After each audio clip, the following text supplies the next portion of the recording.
Hi, everyone, and welcome to season number 10 of the Esports Racing League presented by Grassroots Motorsports Magazine, Common Gear, and Grass Paddock Motorsports here on Apex Racing TV. I'm Greg Ginsberg with Ron Mons, joining me in the announce booth all season long, and we've got Josh Wilkie in the virtual production trailer.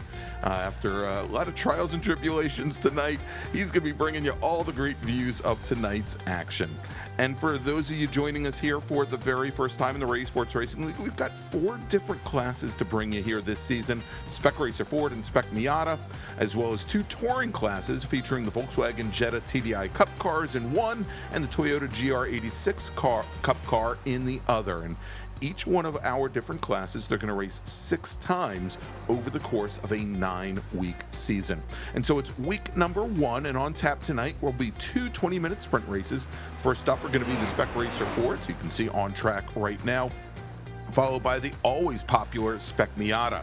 And as for those 2 touring classes, we'll see them next week when we head to Virginia International Raceway for a special runoffs edition of the Ray Esports Racing League. And so tonight we kick off this new season at the first permanent site of the United States Formula One Grand Prix. It opened up in 1956 and replaced racing the streets of this sleepy little lakeside village, and has been known for its speed and flow, playing host to not only Formula One, but Can-Am, to Trans Am, to IndyCar and IMSA, and of course NASCAR. It is Watkins Glen International. And so good evening, Ron, and welcome to season 10 of the Ray Esports Racing League. It's great to have you on board this season.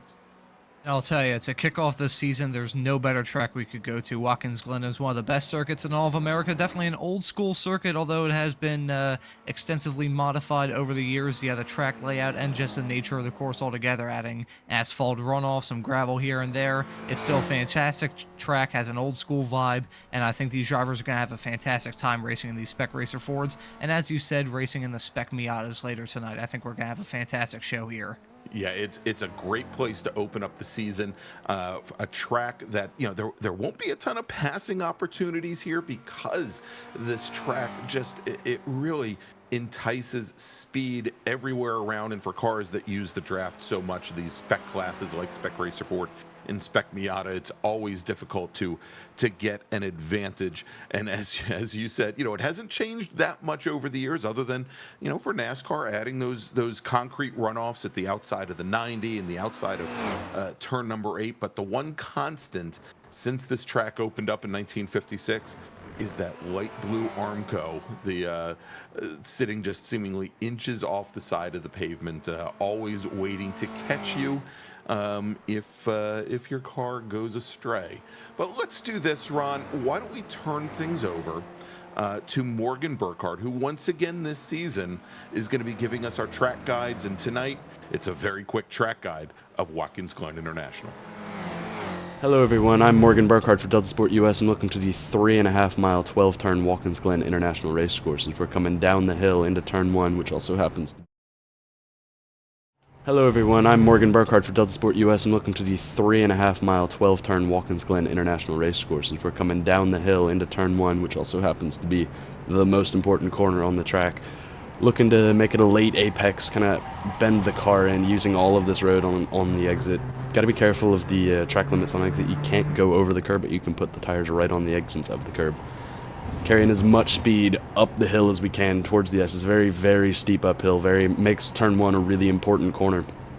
It's really a straight line up until the bus stop. It's minimal steering angle, but it's all uphill all the way. So every single, you know, half a mile an hour that you can get coming out of turn 1 makes a difference coming up to the bus stop, which is a really sendy corner. You got to throw the car in, using the curbs to your advantage, making sure to keep it tight, keeping all the momentum as you can, arcing through the outer loop. It's a very difficult cambered downhill corner, so it works with you, but because of that, it's really easy to overestimate. Coming down into the boot, looking for our markers, gonna late apex through the laces, using all of the road as you can, carrying as much speed as possible. It's a bit of a theme in this car. And then up the hill into the toe of the boot, cambered uphill. You can brake a lot later than you think you can. Late apex, still uphill on the exit. Very difficult corner to get right because it's such a late apex. Then towing all the way up the hill. Just a slight crest and back downhill into the heel of the boot. On the exit of this corner, gray is okay. It does not matter. Track limits just pretty much don't apply. So you can run out all the way over this curb just like that. Doesn't do anything. In fact, I would recommend it coming into the exit of the boot. Difficult corner off camber. There's seams in the pavement. When it's wet, it's very difficult, but off camber makes it even more tricky. Difficult to do late apex, that one. Coming into the final two corners. This one's not really a corner, flat out, trying to bend it through. Don't run over that curb. Through the final corner, looking for a late apex. This blue bush really appears coming out of the corner. You don't want to hit that. And back onto the front straight, carrying as much momentum as we circle around for another lap of Watkins Glen International Raceway. All right, thanks so much to Morgan Burkhardt for tonight's track guide of Watkins Glen International. And for those of you playing along at home, he introduced himself as racing for Delta Sport, and he has since joined a new team. And we'll be finding out probably a little bit more about that, maybe a little bit later tonight, if not certainly next week, when he gives us our track guide of Virginia International Raceway. So we are still sitting here in practice. About another 5 minutes of practice remaining, Ron, before our drivers go out for their qualifying sessions. And as we do here in the Esports Racing League, 15-minute qualifying sessions, open qualifying sessions to set the grids for these very quick 20-minute sprint races. And as we're watching right now, we just had Miles Crabb go to the top of the leaderboard here in practice, turning in a 203.94. And he bests John Vogel, who's currently sitting in the pits. Vogel, a Spec Racer Ford racer in real life, with a 204.18. Andrew Wozencroft from out California way. Andrew, a Spec Miata racer, just came off a couple of wins, I believe, at, I'm trying to remember if it was Sonoma Raceway, but I believe it was actually at Laguna Seca, a couple wins just 2 weeks ago. So good on him. Jameson Huffman racing both in Spec Miata and also Formula Enterprises 2 in the real life as well. And so we do know that a number of racers have are currently wrapping things up in another race series on another end of the internet, Ron, and they're going to be coming over and joining us soon enough. And we've got a lot of returning folks here. We've got Charles Vaccaro out of the East Coast, Megan Overstreet, who came away with a third in the championship at season 9 last season. So great thing there. And actually here, let me run things down, because we talked about Miles Crabb going to the top of the order. He was our season 9 Spec Racer Ford champion. And so that number 131 machine kind of picking up right where he left off there here in qualifying with an advantage of just about 0.24 of a second over Vogel. And Josh Soto finished second in the championship. We'll see if he joins us a little bit later this evening.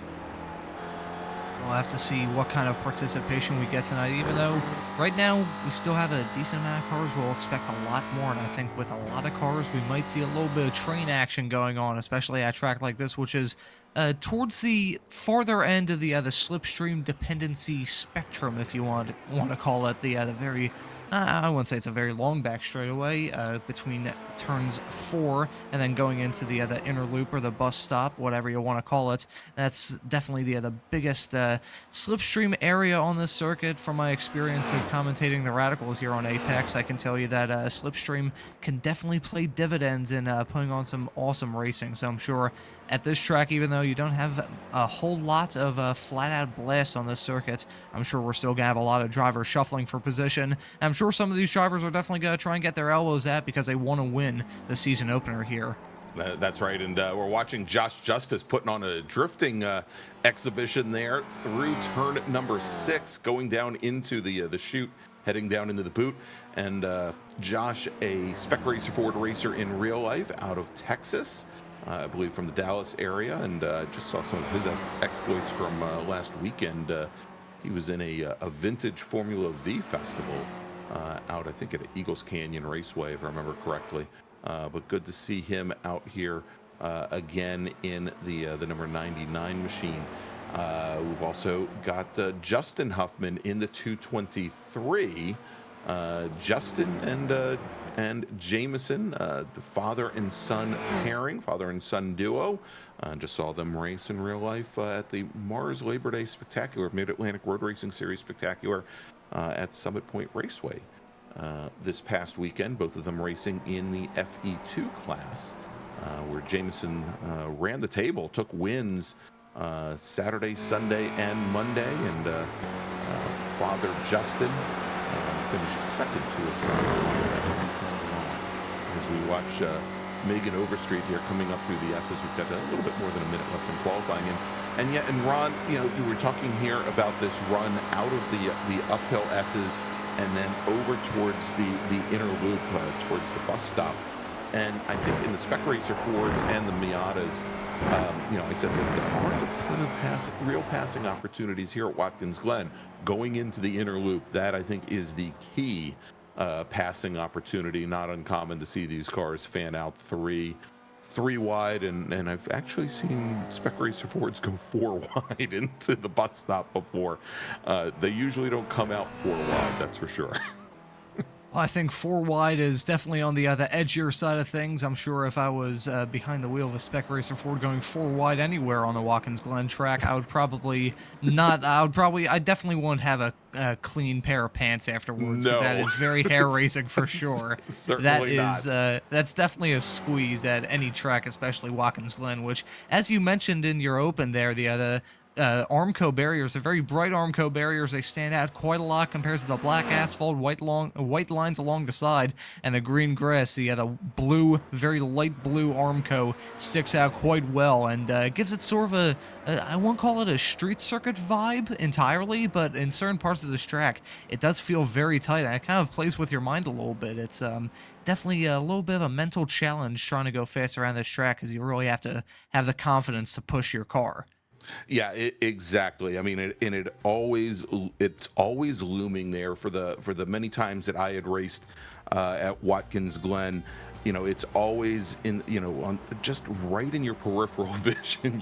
You never ever lose track of it. And places like turn 9, for example, it always ends up being a challenge that you're just you know that you are going to exit a corner just inches off the pavement. Or inches off the Armco, pardon me. Is practice has now concluded. We are now moving into our 15-minute qualifying session, and our apologies, we thought the qualifying session was going to start a little bit earlier this evening, but drivers are heading out for the very first time here, and this is an open qualifying. In iRacing, you have the ability to either send the drivers all out together, or they can have what is called a lone qualifying session, where they have the track essentially all to themselves. But here with the Spec Racer Fords, and we'll see again with the MX-5s, with the Spec Miatas, you know, where the draft really is king. That is how you're going to set fast laps around this place.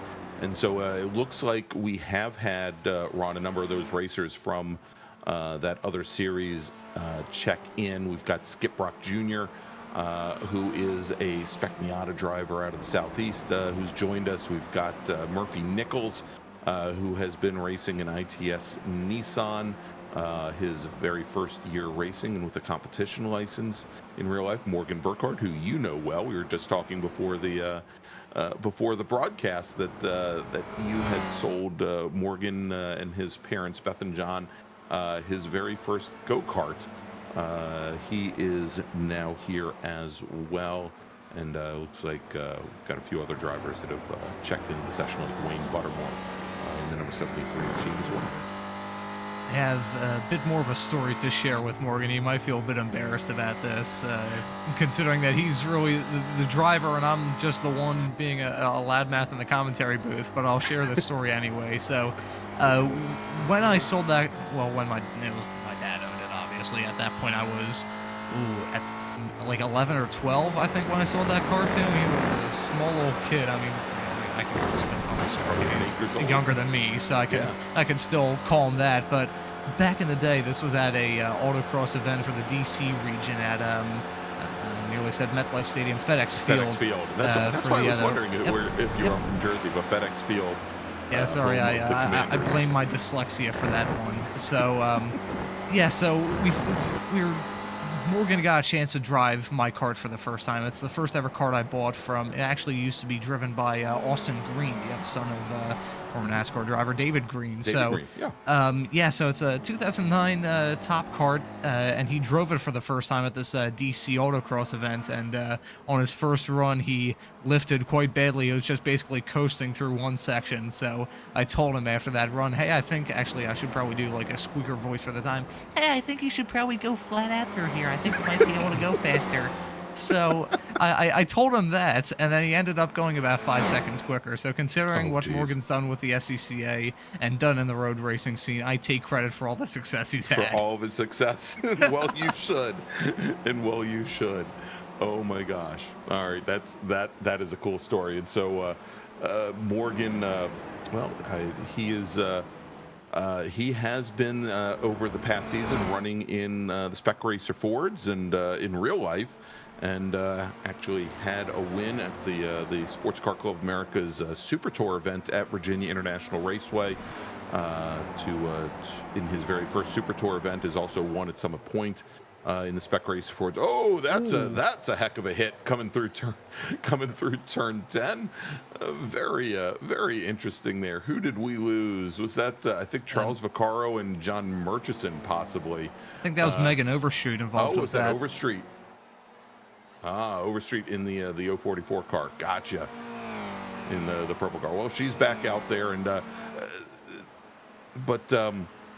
Morgan has had some very good runs in Spec Racer Ford. He this past weekend at Summit Point Raceway, Ron, he started from the back of, I think it was a 16-car field in a 20-minute race. Actually it was a 25-car field. Had made up 15 positions after the first lap. Worked his way up to the lead. Good fight for the lead, and won the race on track. This was not his race car, and it was his very first time in the race car. Unfortunately, he was 4 pounds underweight. and that's because the owner of the car is about 80 pounds heavier than he is. So didn't have to worry about ballast as much, but it was a heck of a drive for Morgan. There's video of him online making up 15 positions in a single lap at 2 mile 10 turn Summit Point. It was a heck of a run. He's turned into a very, very good driver. And just as I say that, he jumps to provisional pole early on here on his first flying lap, putting in a 204.48, 28 thousandths of a second clear of season 9 champion Miles Crabb, with Josh Justice now moving up to third here in qualifying. But again, very early on, about a third of the way through qualifying, and these racers, as they're turning 2-minute laps, they're only working their second flying laps at the moment. I think one of the biggest heavy hitters that have not set a time so far is Megan Overstreet. We saw her have a very big moment there going through the final corner last lap. Saw the front end of her car probably about 10 feet up in the air, so that was a very big hit. But thankfully for her, the iRacing virtual fabricators have been chugging Red Bull ever since they were born, so they were able to get her car repaired very quickly, and she'll be able to set a qualifying time. Certainly a lot of time left for her. I gotta wonder one thing with these Spec Racer Fords. You see a little bit of it in real life, and we might see it in the sim, is drivers benefiting quite nicely from the slipstream at a track like this, which still have a lot of flat-out sections. One big thing as well is trying to maintain that balance of getting a good enough draft going down this very long back straightaway, but also having enough downforce, having enough air on the front end of your car to go through these corners without skating off the track like your tires are made of ice. Yeah, indeed, to get that front end to bite. And these are not the most aerodynamic cars in the world. here, Ron. The body shells were designed back in the mid '80s, where these were originally known as Spec Renaults, and obviously enough had a Renault power plant from the Renault Encore and Alliance in them, and then when Renault left the U.S. market, Sports Car Club of America and SCCA Pro went to Ford to see if Ford would help design a drivetrain for them, and they for years had the 1.9 liter iron block motors from the Ford Escort. But you know, these bodies, they look somewhat sleek. They are not the most the most aerodynamic. They also don't generate a ton of downforce. And you'll also notice that little ducktail in the rear does kick some air up, kicks up some dirty air, and it does open up a hole for the driver to behind to be able to draft up to the car ahead. And at a track here like Watkins Glen, that draft, especially going up through the S's, can be very, very strong. And so right now we're watching Andrew Rosencroft in the number 80 machine as he is tucked in behind Morgan Burkhardt and trying to get a toe down the front straight here. And you know, assuming Rosencroft can get a good run through the 90 through turn 1, Ron, I suspect he'll be right back just behind Morgan, going into the bus stop chicane. I gotta imagine of all the corners on this racetrack, I gotta think turn 1 is definitely the most important, because in these cars you're pretty much flat out from there all the way up until the inner loop, or the bus stop chicane. I always called it the bus stop. It's really called the inner loop, but everyone uses like every chicane, even the chicane, the final chicane at Spa, people call the bus stop, even though it's not really a bus stop.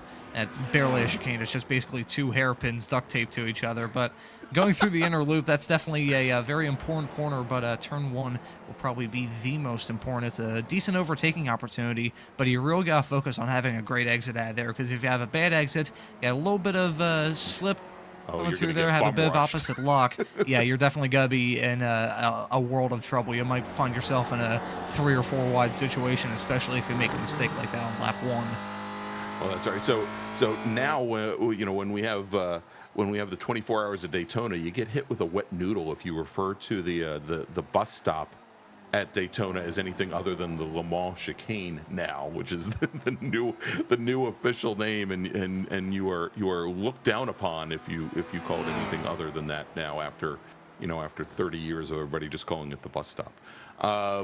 Here, as we are now 2/3 of the way through qualifying, 10 minutes through this 15-minute qualifying session, Miles Crabb moves to the head of the order. He is your new provisional pole sitter with a qualifying time of 2:04.34, about 14 hundredths of a second clear of Morgan Burkhardt. Let's follow Miles here around a little bit as he is working his 4th flying lap.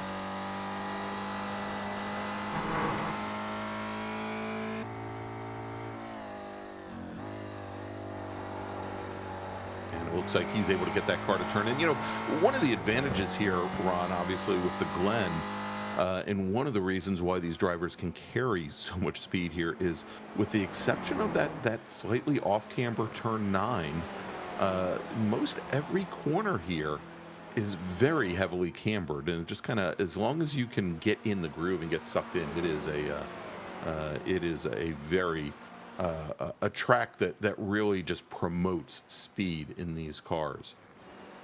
It's a driver circuit. It's always fun. I've had plenty of fun driving this track, regardless of whether it's here on the iRacing platform or whether it was on like Forza Motorsports 4 back when I was about 8 years old. I've always had fun driving this track. It's a driver's track, as I said. So it's, as you mentioned, the banked, somewhat cambered in corners. You can carry a lot of speed through. You have a lot of grip, but it's also it's not a very easy track to master. You know, it takes a lot of guts. It takes a lot of it takes balls to push a car to its absolute limit and try and get the most out of it. So it's definitely not the easiest track in the world. You know, we're not driving on like the Daytona Oval, let's just say, where you can just get to the limit pretty easily just by hugging the white line. At this track, you have a lot of easy corners. I wouldn't say it's any easy corners, really. It's definitely easier than they could be, but really the only corners where it's just absolutely pain in the butt for these drivers is turn 9s. We're seeing Morgan go through there. I've had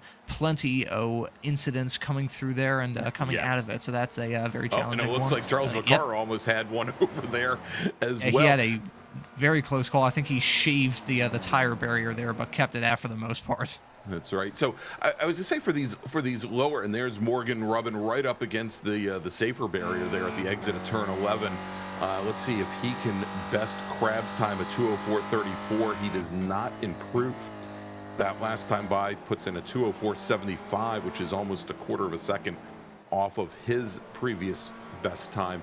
But you know, one of the corners that always sticks out to me, having raced a very low horsepower car at Watkins Glen and watching these Spec Racer Fords and watching the MX-5s, the Miatas as well, is the toe of the boot, turn 7, which again very heavily cambered, brings you up a very steep hill, and that is one of those corners where there are a number of different ways to enter it, and there's a definitive groove there if you can get down to the apex. But if you don't, you know, and the car washes a little wide, or you have a little trouble with maybe a little bit extra rotation at the rear of the car, you can lose a ton of time and a ton of speed there simply because you're at, you know, you didn't carry as much momentum. And it's odd to say, but Watkins Glen is definitely a momentum track. And, you know, one of the keys in these lower horsepower cars is just to always keep the wheels rolling. You don't have a lot of hard braking corners here that you have to worry about. And, you know, here is he is making his way through that toe of the boot. Josh Justice is, you can see, you know, how much extra pavement you can run if you get the turn in wrong. Yeah, there's, as you mentioned, there's so many different lines that you could do, and there's no real correct line to go through that corner. Some may prioritize the entry, some may prioritize the exit, some may try and go for a move there. We'll have to wait and see. I think with these cars, I think we'll definitely see overtakes in very odd places. I think we might see some overtakes in the final corner.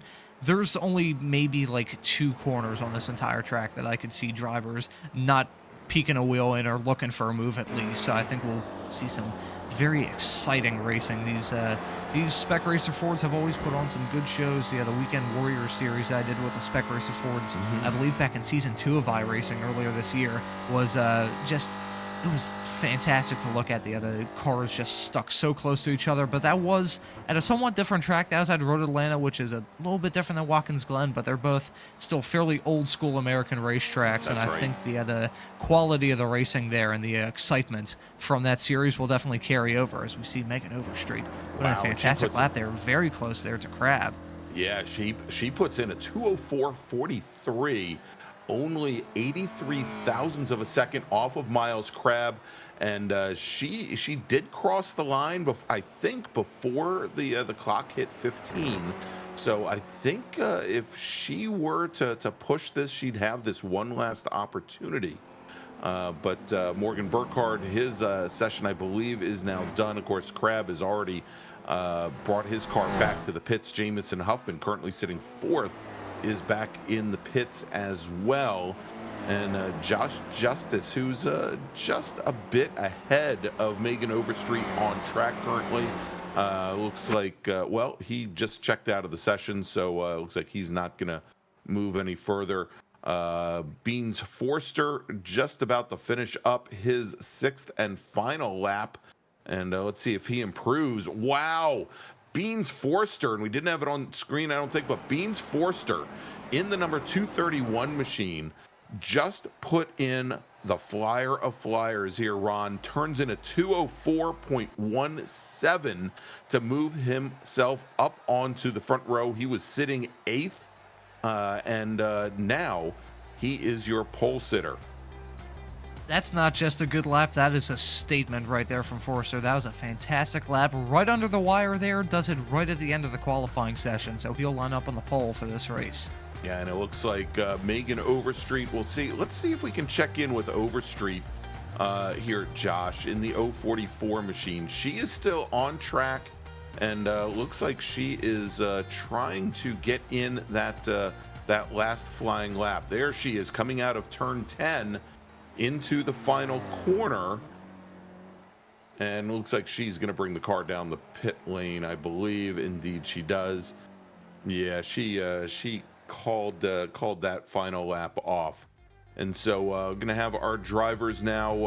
I think we've got one driver who's still on track. There he goes. He just went back to the pits. That was Mark Sherman. We should have the starting grid here in just a moment for our very first race of season number 10. I can't believe, you know, I this is my 10th season with the Esports Racing League, and I keep thinking it's 10 years, but it's only been now, I think we're just around three and a half years.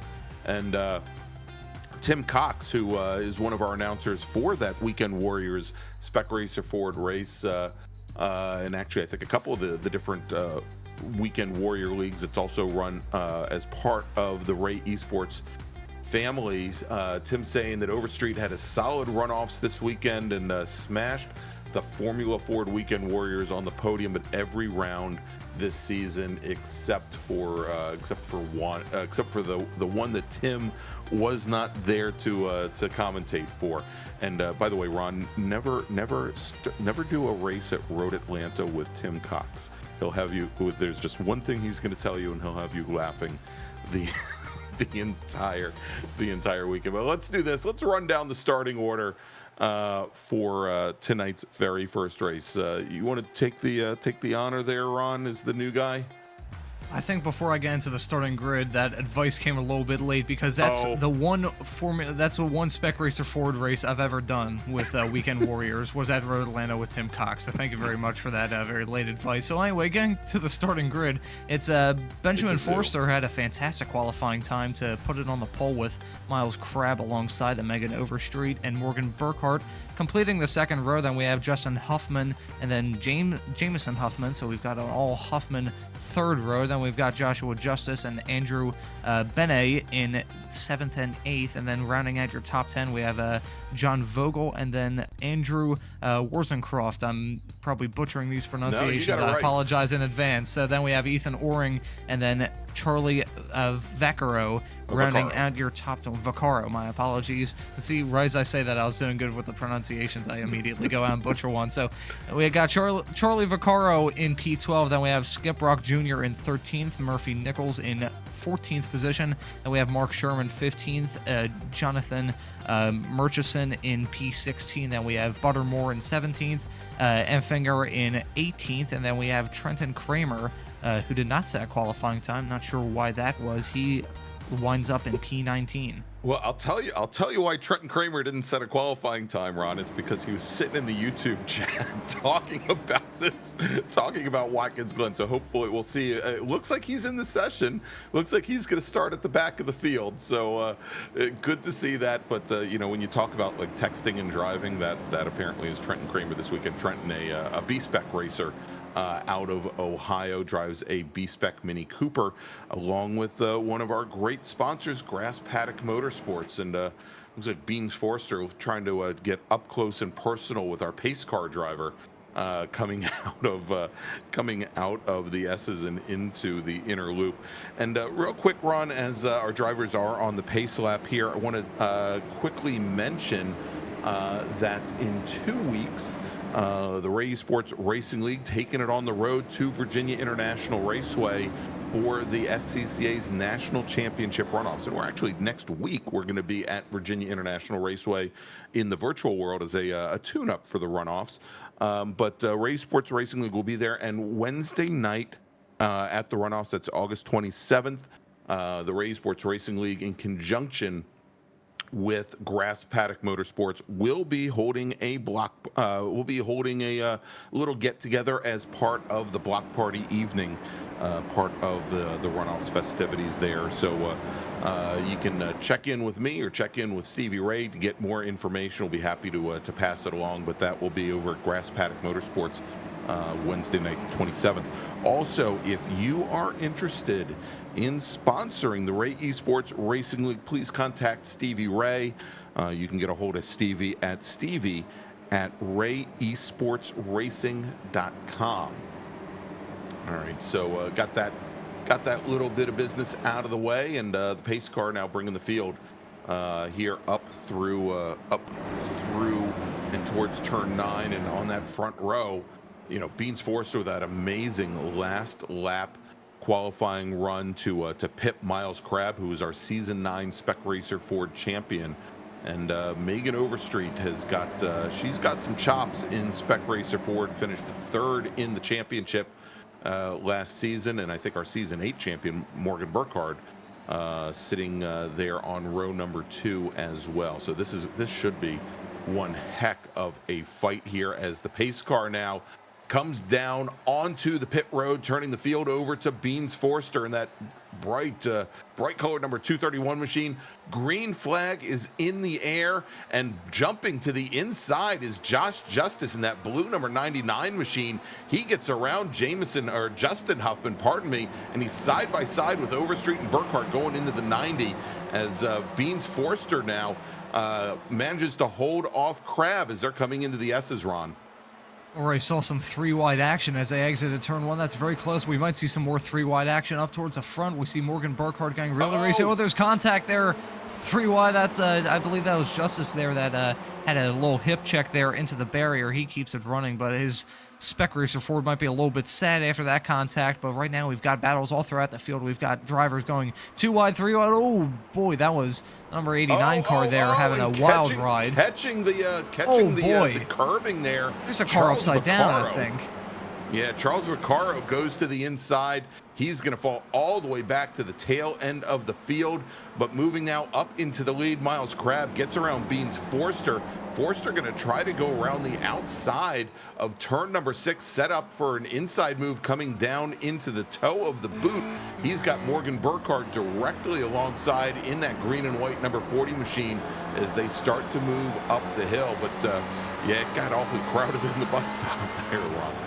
Oh, that was absolute carnage. I saw body parts flying all over the place. Race car body parts, not actual body parts. That'd be a lot more concerning than it already was, but still, just absolute chaos there. That's one of the flare-up points we were expecting, to be honest, with how much it bottlenecks there from the very wide back straightaway into the very tight chicane where you have little room for error.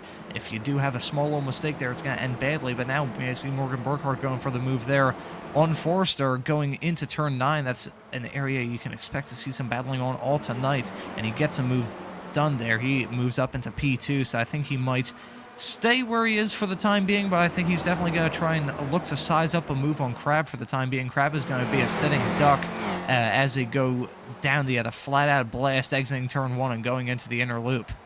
All right, so it looks like Mark Sherman was caught up in that incident over at the inner loop. Now, we do give all of our racers a single in iRacing, what is known as a fast repair. Wow, nice move there. Is looks like O-ring gets around Forster. Let's go back, take a look at this replay here.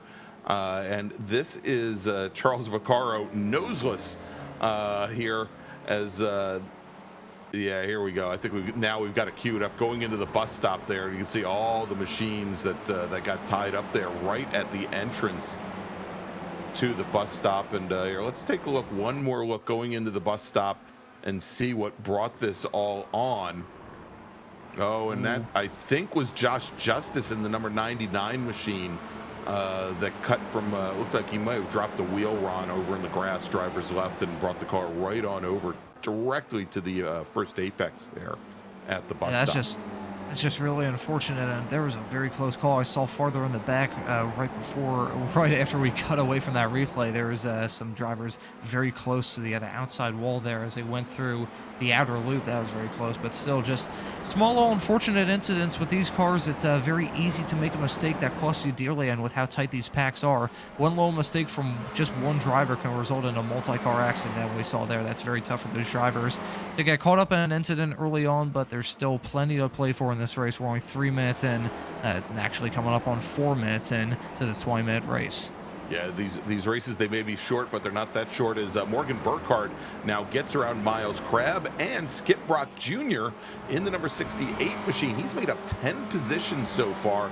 He gets around Megan Overstreet down at the heel of the boot. So move Brock now up into 3rd position, drop Overstreet back into 4th.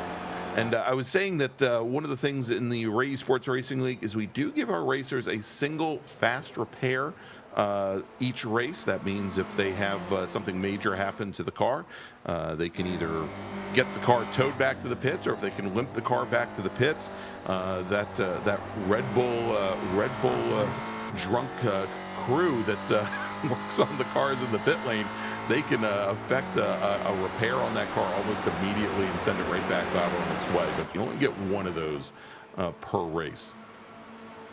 Yeah, the Red Bull crew doing their wonders there to fix these cars very quickly. We're seeing some nice bump drifting here. It's like an old NASCAR race back in like 2011 with a lot of tandem drafting. We've got a pack here of Morgan Burkhardt and Miles Crabb. We've got a farther back pack of Broken Overstreet.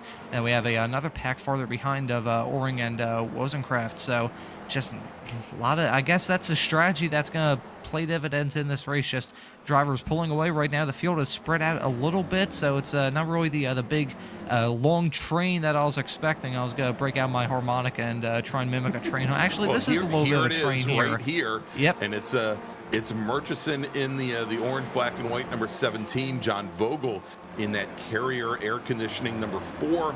Justin Huffman directly behind, and then we've got Murphy Nichols in the white, number 5, and Andrew Benna in the number 71 machine as well. Andrew Benna, just talking about somebody who needs Red Bull. He was working the SCCA Solo Nationals in Lincoln, Nebraska this past week, and I think he just finally got out of there on Sunday after about 10 days on the tarmac out at that airfield.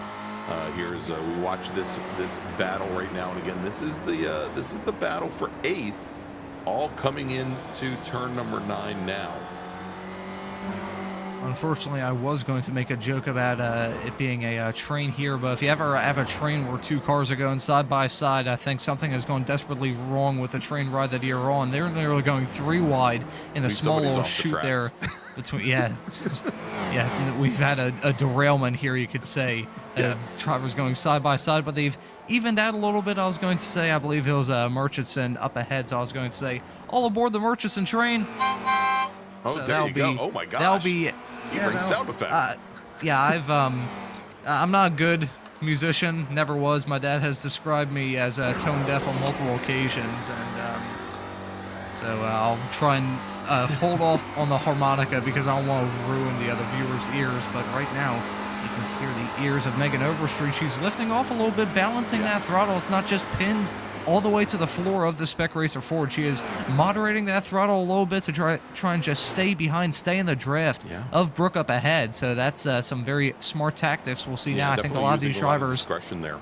Yeah, a lot of these drivers are saving up their stuff right now, and I think they're going to probably wait until probably about the 15-minute mark as we approach the final 2.5 laps-ish of this race. I think that'll be when a lot of these drivers start to go on a full-out assault to try and grab some spots. Yeah, and you know, as you mentioned, Skip Rock, a Spec Miata driver in real life, just came away a couple weeks ago with a couple of wins down at the not virtual, at the real Barber Motorsports Park, and I think he and Megan know that it would be nice to fight for 3rd, but it would be a heck of a lot nicer to fight for the lead, and the only way they're going to be able to do that is if they don't swap positions, if they don't fight this early on in the races. We're not even halfway through this 20-minute race yet, and try to work together to get up to our leaders there, Burkhardt and Crabb. And it looked like, although it did look like Overstreet was about to drive right through the back of Skip Brock's machine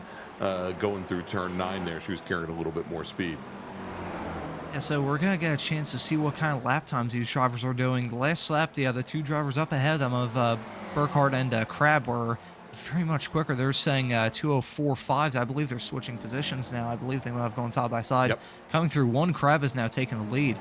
And even then, on that lap, they were still pulling 2:04.5s, while the drivers behind them were pulling 2:05.6s. So they're, even though they are working together there, Brock and Overstreet are working together at this stage of the race, they are not really closing that gap up. If anything, these 2 drivers are pulling away, but if they continue to battle like they did just there going into turn 1, and it looks like they were very close to battling going into the inner loop, they might be battling for long enough to the point where they might get sucked up into this battle. But one thing that that just popped into my head is I wonder if these swaps for position have anything to do with the water temperatures in this car, because we just saw Miles Crabbe and Morgan Burkhardt swap, and now we just saw Megan Overstreet and Skip Brock swap as well. So I think that could be the reason why some of these drivers are having pseudo battles, you could call it. You'll notice in these Spec Racer Fords here at Ron that there's a very, very narrow little postal slot right at the front of the car. And I've just seen there Jamison Huffman, who started off, I believe, on row number 3 with his father, Justin, has just put the car off and taken his car back to the pits. Let's take a look and see what happened to him as he was with Beans Forster going into the bus stop and got very, very loose. And, well, he didn't get to the wall. And he certainly would have flat spot the tires, but apparently something happened there that he took the tow back to the pit lane, and he's going to try and get some repairs and probably come back out. But so these Spec Racer Fords, they've got a very, very small little slot in the front of the car for their air inlet. They do have a radiator up at the front of the car, and at least in real life, very common. There's a good look at it. If you run up and bounce off of the little cage that protects the differential on these cars, or you know, in some cases it can happen from going over curbing. It can bend up that little slot and really affect the ability for these cars to cool. But certainly, if you're going to stay in the draft, and Burkhardt was, we can see here, you know, he's just sitting back in the draft. There's not a lot of cool air going to that radiator, and there's even a little bit of a bump. We're seeing some bump drafting here. Morgan Burkhardt is locked to the back of Miles Crabbe's car. It's like we're watching an Animal Planet documentary here. Watch now as a territorial Spec Racer Ford attempts to scare another Spec Racer Ford out of its territory. It's very close here with these drivers. I was expecting some bump drafting here, so we see it a little bit in real life. We see it here as well, but as you said, it's you really have to be careful with that stuff. You can't really just slam into the car ahead of you. Obviously, that would be definitely an incident-causing moment if you hit them too hard into the wrong spot. But as you said, the front end, the small little gap you have to get that cool air into these engines is very tiny. It's, as you said, it's like the slot you have in a post box now. So it's a very small little window. So hopefully these drivers are trying to avoid damage. But really, I think the bump drafting might be the key to success. So it's really just a managing game with that.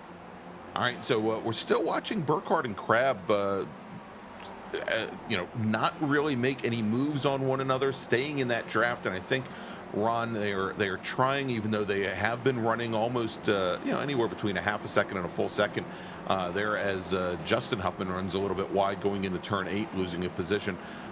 You know, even though they've been increasing that lead that they have over Overstreet and Brock, I think the fear there is if they start fighting this early, and we still have about 7.5 minutes remaining, they will start to fall back into the clutches of those two. And so they're just kind of holding station, swapping on the front straight every once in a while. But I would suspect probably we're on lap 7 right now, probably somewhere around lap 9. You're going to see that fight start to pick up. Yeah, I think that'll probably be it, because I mean, we're looking, as I think I said earlier in the broadcast, around minute 15 was when I would expect to see some more dogfighting all throughout the field, and we're coming up to that point right now. I believe in about a lap's time we'll be at that point, so I think we might see some battles start to flare up all up and down the field. This might be the other big one to watch, though, between Morgan and Miles. The other two M's here battling very close, just very, very tight. It's so close, but I mean, they are bump drafting through the corners, which is absolute insanity. You won't really see too much of that in real life, but these drivers don't really have a fear of death here in the sim racing world, so they are pushing each other for all they've got. And I think maybe it's just me, but I think both of these drivers aren't really thinking too much of the cars behind. I think they're just locked in their own world, trying to stay close to each other. I'm sure both of them are pushing quite a lot this time, and really the other cars behind are a bit of an afterthought. But I will say this, these drivers have not pulled away this lap. The gap has remained pretty much the same, around 5 seconds throughout all this lap. So considering how a few laps ago they were a few tenths quicker, we might see a bit of pace fade here from Crab and Burkhardt. All right, as they come out of turn 9, 2 corners remaining, and they will be starting lap number 8 here, as we are now just under 3/4 of the way through this 20-minute race. Remember, next up is going to be Spec Miata, so definitely stick around with us after this first race of the evening. We've got more great action here from Watkins Glen International coming up, and now side by side it is Megan Overstreet and Skip Brock. That is exactly how it looked coming up through the S's a lap earlier, where Skip Brock Jr. had taken over 3rd position, but Megan Overstreet now gets by. But I think we're going to see once again where Brock will be able to draft right up to the back of the 044 machine as they head up the hill here. And I think that whole that thought of working together and fighting it out for the lead with Crab and Burkhardt, that's gone out the window as reality has set in now, as they're currently working lap number 8. I think at this stage, with the gap they have, I mean, at this point is extended a little past 5 seconds. It's still definitely manageable in a car with a lot more power, but in these cars where the drift is so dependent, that's really just a completely insurmountable gap with how little time we have in this race. I mean, we still have about 6 minutes left. Sorry, not 6 minutes. You can tell I'm great at math. We still got about 4 minutes left here, so we're coming up on the 16-minute mark of this 20-minute race. So not a whole lot of time for these drivers. So I think a 5-second gap with 4 minutes left would still be pretty hard, but with these cars, it's basically impossible to close that gap. So I think they've escaped what my friend Kara would call Delulu land, and they've realized that they're not really going to fight for the win in this race. So I think at this stage, they're just going to try and focus on battling each other, setting each other up correctly here, and trying to grab the final podium spot from each other. That'll be a good battle to watch, along with the battle up towards the front, along with the battle that we're seeing now between Murchison and Huffman here, very close here. Huffman had that mistake a few laps ago. That might have been a sympathy spin there after the fate of his family there. That's right. So we're seeing a good battle here between Murchison and Huffman. This is the battle for 12th, just ahead. We're a little bit further ahead. We've got Murphy Nichols in the white 5 and Trenton Kramer in the 444 machine. They are in very close proximity as well. That is the battle for 9th. And actually, it looks like they have now started to spread out just a little bit. But you'll see here a lot of these drivers pairing off. And this is now Trenton Kramer and Beans Forster. Remember, Forster was our pole sitter this evening, and he now sits back in 11th position, trying to make up a little bit of ground. This has not been the opening of the season that Beans Forster wanted. Beans, a former Spec Racer Ford Ray Esports Racing League champion, I believe in season number 7. And he is just sitting right in, locked behind the 444 machine. 440 does not look good at the front. The damage it has on the front clip of that, it looks like a giant grabbed the front of that car and just pinched it in a little bit. So you can see a little bit of the front tires there. So I think that might not play too well there for Kramer. He might lose that final top 10 position to Forster, who is definitely looking to have some form of redemption here in this race after dropping back really like a rock throughout this race. I'm sure he's looking for redemption. As I say that, I believe just went for the move on Kramer, so now he moves up into the top 10. Into 10th, exactly. All right, so coming through turn number 8 now is we saw Crab and Burkhardt still in lockstep. Megan Overstreet leading Skip Brock in the battle for the last podium position. When these 2 pairs of drivers come across the start-finish line, they will see the white flag in the air for the final lap here at 3.5 mile 11 turn Watkins Glen International, as they now come onto the front straight about 5.5 seconds back from our leaders. There you can see white flag in the air. Thank you, Barney the starter as they come down through the 90, through turn 1. Miles Crabb is going to be your leader going into this final lap. Let's see if Morgan Burkhardt has anything for him as they are going to head up through the S's. They're going to compress, and Burkhardt already taking a couple of looks there as Crabb's going to move over driver's right to protect.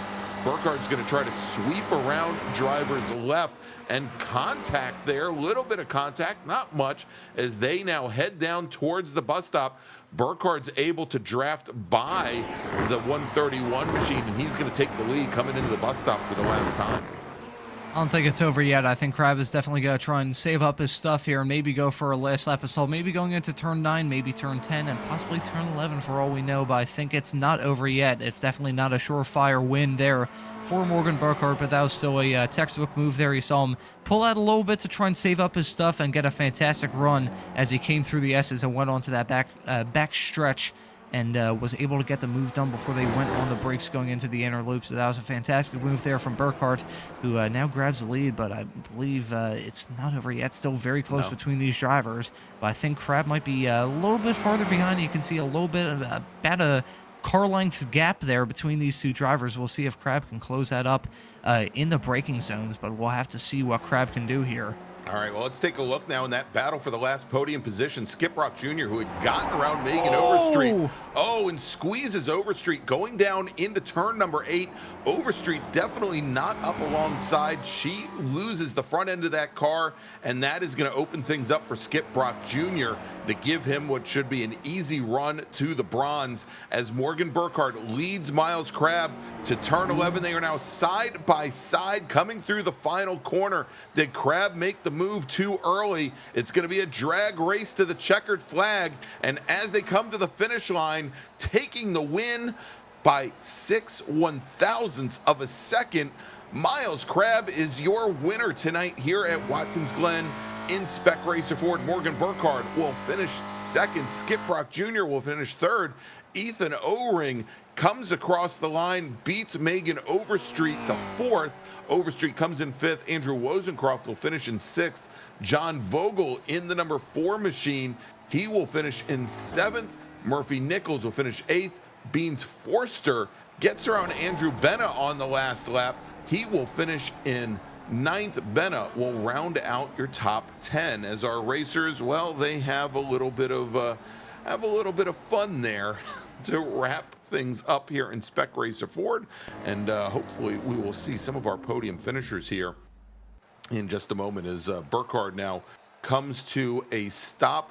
Let's do this. He's sitting in the waiting room for us. Ron, let's bring in your first interview of the evening. Miles Crabb, your winner in Spec Racer Ford. Let's do that. Miles Crabb, thank you very much for joining us, my friend. We saw an awesome finish there with you and Morgan. How's the race? That was extremely, extremely fun. That me and Morgan were nose to tail for the entire race, and we're so comfortable. This is me. I don't know. Morgan may think I'm crazy, but we're so comfortable racing around each other. I don't think my heart rate was over, like resting heart rate for the entire race until the last lap when it was go time. And it was just great, kind of hot lapping with him, frankly. And I don't know what happened to everybody else. I knew I wanted to be at least third or better through the first couple laps, just to not be in any mess. And apparently something happened. Great race, good fair. I was afraid that Morgan actually hurt his car when he nailed the wall like 5 laps in. But no, he was still good, and I kind of let him have the bus stop because he got one heck of a run with the draft, and I knew there were a couple places I could make a dive and try to make it work. And I actually tried to do it into the toe of the boot and just didn't quite get to this inside, and then I was able to do it in the last corner. And thank goodness they model side drafting in this thing, so it could be like, what was it, 2019 VIR runoffs, that the finish was about. That's like right. That. So it was exactly right. That was so much fun. Yeah, I was just about to ask you that question. What was going through your mind once Morgan pulled off that move going into the bus stop? Because as you mentioned, you felt confident that you could get past him, but what was going through your head that moment? Don't mess up, number one, and just try to get power down.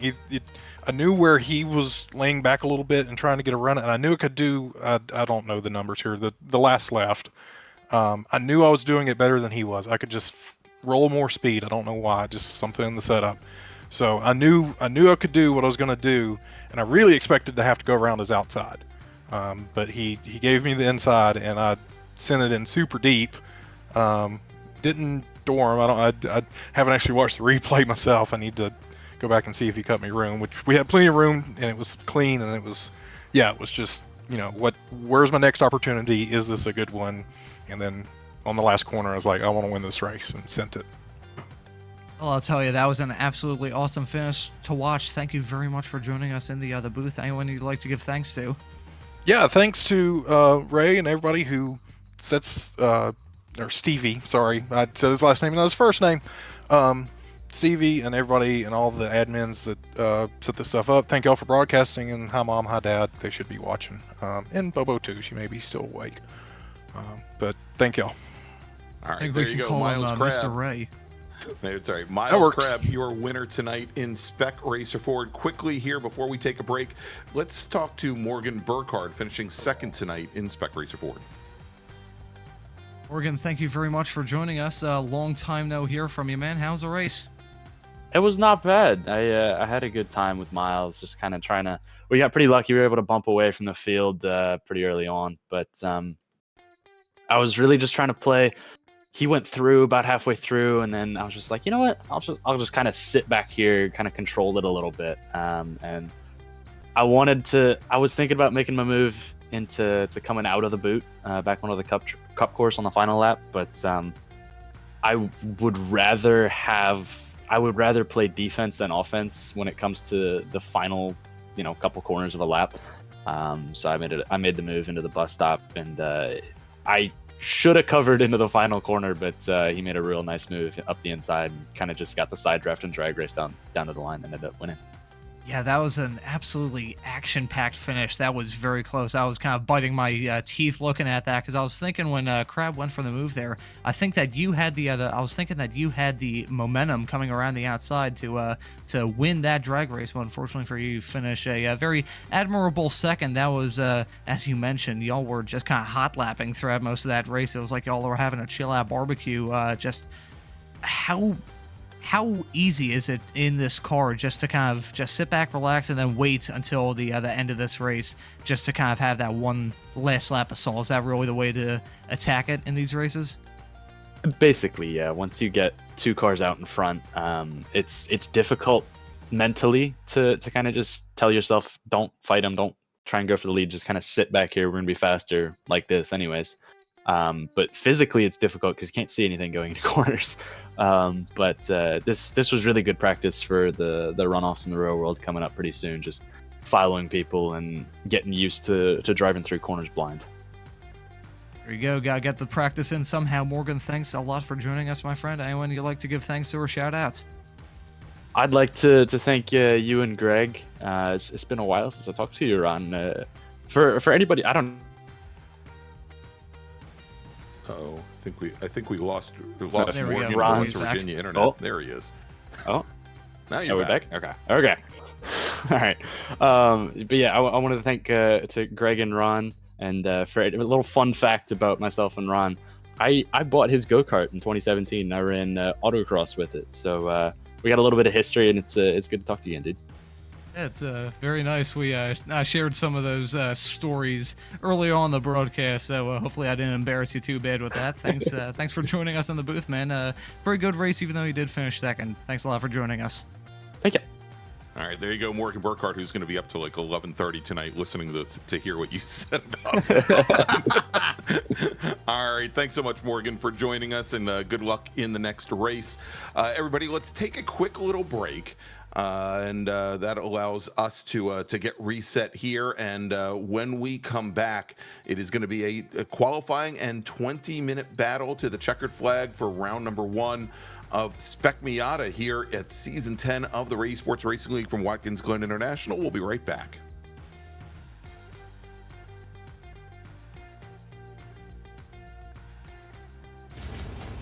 Are you struggling for consistency in your sim racing? Does your iRating look like a roller coaster? If so, we have good news for you. The way to get more consistent is to first understand what you're doing differently than the professionals. And VRS is the answer. With our competitive subscription, you will have the telemetry, setups, tutorials, and everything else you need to fully analyze your driving. Our data packs and the ability to compare your driving with the best in the world will show you exactly where to adjust your inputs, change your driving line, and shave seconds off of your lap times. And our powerful and precise Direct Force Pro wheelbase and precision pedals are being used by some of the world's best drivers. All these champions agree that VRS hardware is not just the best on the market, it's also priced well below the competition. So if you're looking to upgrade to direct drive and the best pedals in sim racing, VRS is your answer. If you want to get better, get faster,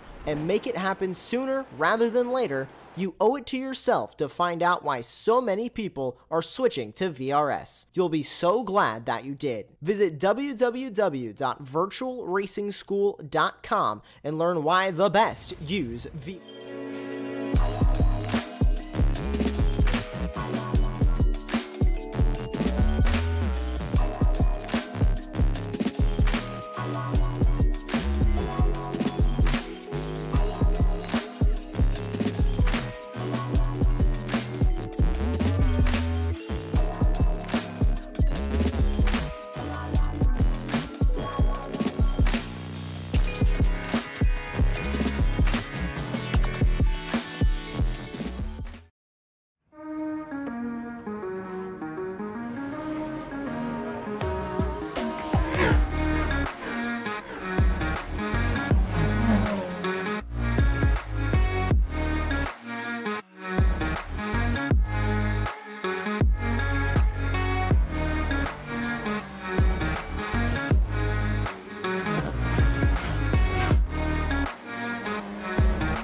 Are you struggling for consistency in your sim racing? Does your iRating look like a roller coaster? If so, we have good news for you. The way to get more consistent is to first understand what you're doing differently than the professionals. And VRS is the answer. With our competitive subscription, you will have the telemetry, setups, tutorials, and everything else you need to fully analyze your driving. Our data packs and the ability to compare your driving with the best in the world will show you exactly where to adjust your inputs, change your driving line, and shave seconds off of your lap times. And our powerful and precise Direct Force Pro wheelbase and precision pedals are being used by some of the world's best drivers. All these champions agree that VRS hardware is not just the best on the market, it's also priced well below the competition. So if you're looking to upgrade to direct drive and the best pedals in sim racing, VRS is your answer. If you want to get better, get faster, and make it happen sooner rather than later, you owe it to yourself to find out why so many people are switching to VRS. You'll be so glad that you did. Visit www.virtualracingschool.com and learn why the best use VRS.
Are you struggling for consistency in your sim racing? Does your iRating look like a roller coaster? If so, we have good news for you. The way to get more consistent is to first understand what you're doing differently than the professionals. And VRS is the answer. With our competitive subscription, you will have the telemetry, setups, tutorials, and everything else you need to fully analyze your driving. Our data packs and the ability to compare your driving with the best in the world will show you exactly where to adjust your inputs, change your driving line, and shave seconds off of your lap times. And our powerful and precise Direct Force Pro wheelbase and precision pedals are being used by some of the world's best drivers. All these champions agree that VRS hardware is not just the best on the market, it's also priced well below the competition. So if you're looking to upgrade to direct drive and the best pedals in sim racing, VRS is your answer. If you want to get better, get faster, and make it happen sooner rather than later, you owe it to yourself to find out why so many people are switching to VRS. You'll be so glad that you did. Visit www.virtualracingschool.com and learn why the best use VRS.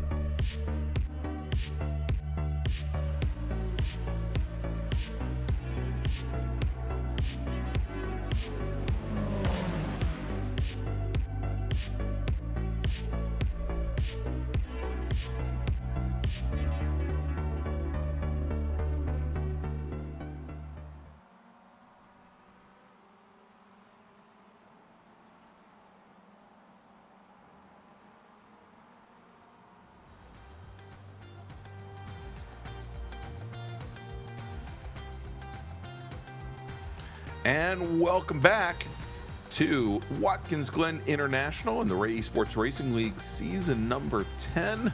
I'm Greg Ginsburg along with Ron Munz, and after our first race of the evening, and look, just like a couple thousandths of a second separating our winners, Ron, I'm certainly looking forward to Spec Miata here, where we are actually qualifying now, just wrapping up.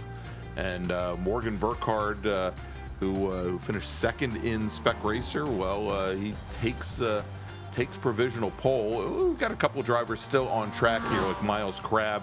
We'll see, our winner in the Spec Racer Fords, whether or not he can jump up from sixth, where he currently stands in qualifying, and maybe he makes that last lap gasp like Beans Forster did in Spec Racer Ford to move up to the front row.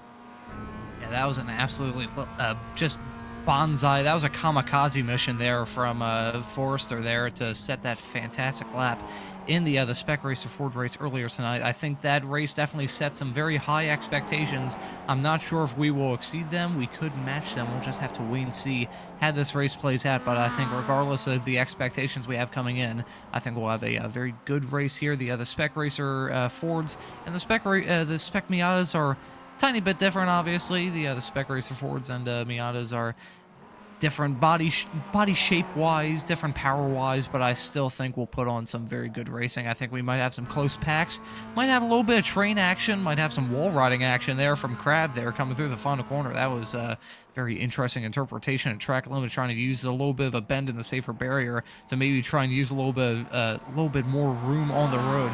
But unfortunately for him, I think he just lost time from that instead of gained it. Yeah, he did. And so Crab does not improve from sixth position. Megan Overstreet, who I think is still on a valid last lap here, she is trying to improve upon 10th. And so Megan, we saw her in the Spec Racer Fords, and we saw how things just didn't end up all that well for her in that last lap battle with Miles Crab.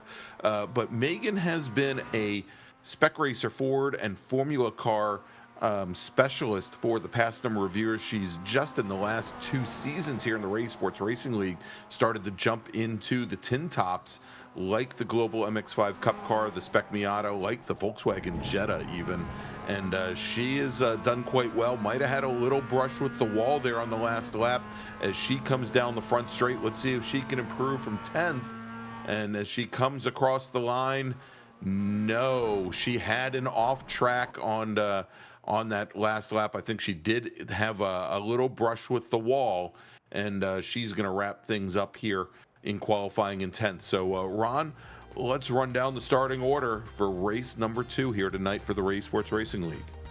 Alrighty, here we go. So we have Morgan Burkhart starting from the pole position, about over 0.3 of a second quicker than Murphy Nichols in P2, and then we have Beans Forrester in P3, put in that fantastic qualifying for the Spec Racer Ford race, and has another decent qualifying here for the Mazda race later this evening. So we have him starting in P3 with Wozencroft alongside him in the 4th position. Then we have Trevor Roy in P5, Miles Crabb in P6. Then we have Will Robbins in P7, Ethan Oring in P8, Lewis Lockshire in P9, Megan Overstreet in P10, rounding out your top 10. And then looking through the rest of the field, you have Kyle Robertson in P11, Skip Brock Jr. in P12, and then you have Joshua Justice, Charlie Vaccaro in 13th and 14th respectively. That's Trenton Kramer, Andre Jameson, and then we have John Vogel, Mark Sherman, Rich Green, Wayne Buttermore, and then Effinger, rounding out your field. So the 2 last drivers on the grid did not set a qualifying time, but still a very close field, all things considered. Besides some of the outliers farther towards the back, it's a very tight field, so I think that will lead to some tight racing as well. All right, so we're waiting on Morgan Burkhart, our pole sitter, to join the field. We've got a gap left open for him there at the moment on the inside. There we go, as Josh slides over to that inside lane, and we're also waiting on Charles Vaccaro, scheduled to start 14th. There's a gap for him waiting in the field as well. And there you go, Morgan Burkhart now checks in, and still waiting on Vaccaro. Vaccaro now slots in as well. We have our entire 21 car field as the pace car now about to roll off and take them for a tour of 3.5 mile and 11 turn Watkins Glen International. But Ron, before we get going with this 20-minute race, before the green flag comes out, let's talk a little bit about our sponsor for tonight's second race, and that is Grassroots Motorsports Magazine. Built for the true sports car enthusiast, Grassroots Motorsports has one mission, and that is to be your personal guide to the sports car world. Whether it's online at grassrootsmotorsports.com, in print or in person, the racers and builders, the car nerds at Grassroots Motorsports, take you behind the scenes and show you how to make your car better. Along the way, they'll give you a taste of everything else this hobby has to offer, from 1,000 horsepower track monsters to cool street cars built in driveways. They also maintain a collection of staff-built project cars because hands-on technical articles, they aren't typed behind a desk, they're scribbled down in the garage. To not only read but become part of the story, head on over to grassrootsmotorsports.com. All right, so Ron here as the field here, not seeing a lot of tire scrub, but this is going to be something that's interesting to see here, and I haven't heard any feedback about this. Of course, we've only been set up for season 4 now for a couple of days, but one of the big challenges in the MX-5 Cup cars, the Spec Miatas, has been how treacherous they seem to be on the opening lap, or actually even opening 2 laps due to cold tires. And it is quite warm here at Watkins Glen. Reasonably warm, only 90 degrees Fahrenheit track temperature and about 80 degrees ambient air temperature. But I can look back at many rounds last season where those tires really wreaked havoc on the field. One race at Mid-Ohio seems to come straight to mind, where I think the first six drivers all found themselves towards the back of the field, and not because any of them got into one another. It's because, well, they all just slid off the track surface on the opening lap. So interesting to see how things play out here as the green flag flies. Well, coming from my background of the other Radical Racing Challenge, also here on Apex Racing TV, which if you want to see any of the other racing action here on Apex Racing TV, you know, to hit the subscribe button and do all that stuff to see all the kind of racing here. But from the Radical broadcast I've done throughout most of my time here at Apex, the biggest thing with that series is getting the tires up to temperature. It'll take probably about 3 or 4 laps for the tires to really be in a good operating window, so that might play over a little bit here in the MX-5s, but I will say at a track like this, it'll be interesting to see if these drivers can get the tires sufficiently lit up from the start-finish straightaway to by the time they get into the inner loop, because you do have some very long sweeping corners, but you also have a very long flat-out blast and a very long straight blast that might cool those tires also. We'll just have to wait and see what happens in a few moments' time. All right, pace car is on the pit lane, turning the field over to Morgan Burkhardt, our pole sitter. He's got Murphy Nichols to his left, and green flag is in the air.